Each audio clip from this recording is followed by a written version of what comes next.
Hi everyone. In today's tutorial, we are going to show you how to spotlight speakers in Zoom. This is a great feature for keeping attention on a presenter or speaker during meetings and webinars.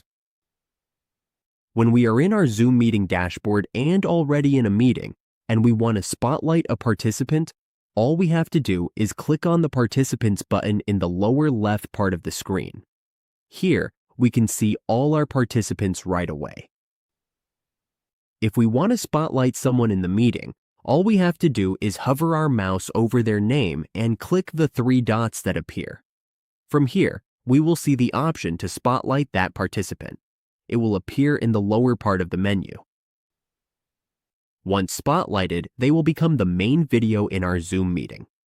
Their video will be larger than the other participants' videos on screen. Right now, we cannot demonstrate this fully because we do not have a camera connected. Without a camera, the spotlight option will not appear. But when a camera is active, it will show up just below the pin option. The option to spotlight a participant will appear there. Once we click it, that participant will be spotlighted in our Zoom meeting. And that is how we spotlight speakers in Zoom.